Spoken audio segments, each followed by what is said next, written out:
이 공천 탈락, 뭐 떨어진 사람은 반발할 수밖에 없는데 그걸 어떻게 수습하느냐가 굉장히 중요하겠죠.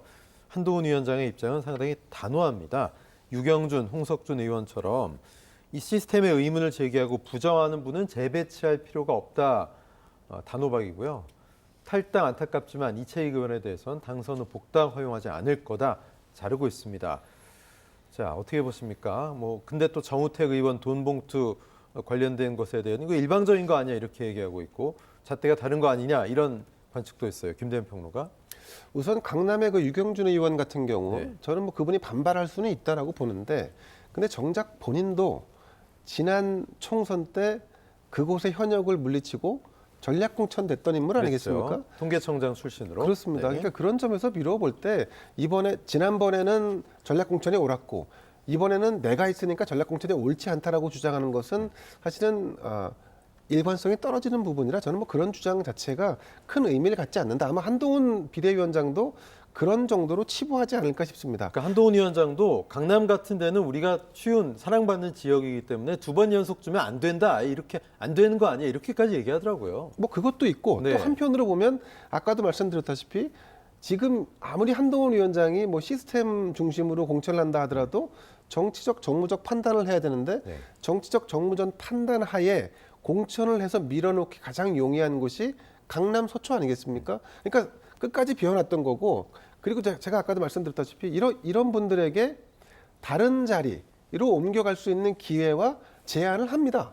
실제로 유경준 의원에게는 제가 한 걸로 알고 있습니다. 근데 네. 본인이 그걸 받지 않았던 것 같고 아니면 지금 당에서 고민하다가 이렇게까지 치고 나오니까 다른 지역으로 옮겨가는 것도 안 할 거야. 뭐 이렇게 좀 된 것 같습니다. 결국은 유경준 의원은 아마 이번 총선에서 공천을 받지 못할 것 같은데 네. 자, 뭐 유경준 의원은 그렇다 치고 정우택 의원 같은 경우는 사실은 선거에 출마하는 사람이 어디 카페에서 현금 다발을 받아갖고 그래서 그게 함정인지 아닌지 모르겠습니다만 어디에 찍혀서 공개가 됐지 않습니까? 네. 근데 공개가 되고 나서 해명을 하기를 현찰을 받아서 내 후원금 계좌에 넣었다 이렇게 얘기를 하는 건데 아니 그러면 그냥 이체를 송금하거나 하면 되지. 이체하면 되는 네. 문제인데 왜 현금을 받았을까? 이건 사실은 이제 정우택 의원의 해명은 굉장히 궁색하죠. 그런데 그럼에도 불구하고 한동훈 위원장이 이 부분에 대해서 이미 공천을 했고 그 부분은 더 이상 터치하지 않겠다라고 얘기하는 것은 어떤 측면에서 보면은 법무부 장관을 한 사람 입장에서 저래도 되는 것인가? 저건 문제가 있지 않나? 뭐 기본 상식 아닌가라고 할 수 있겠습니다만 근데 여기서 자칫 만약에 이 사안을 부각시키고 만약에 다시 원점에서 재검토하겠다라고 한다면 상황이 어떻게 바뀔까?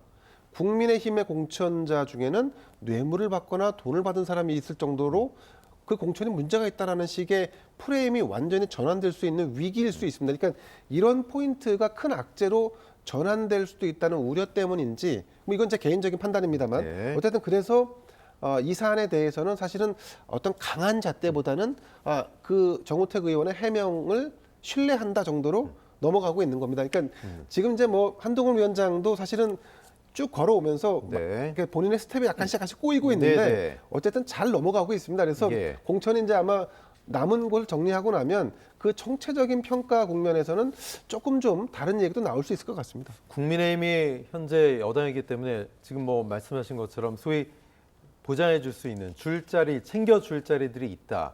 그거에 대해서는 좀 어떻게 보십니까? 박 교수님. 뭐 그런 부분이 크게 작용한다고 봅니다. 실제로 이번 그 국민의힘 공천에서 희생이라고 하는 컨셉을 굉장히 강조를 했었는데 네. 막상 희생한 현역은 장제원 의원 하나예요.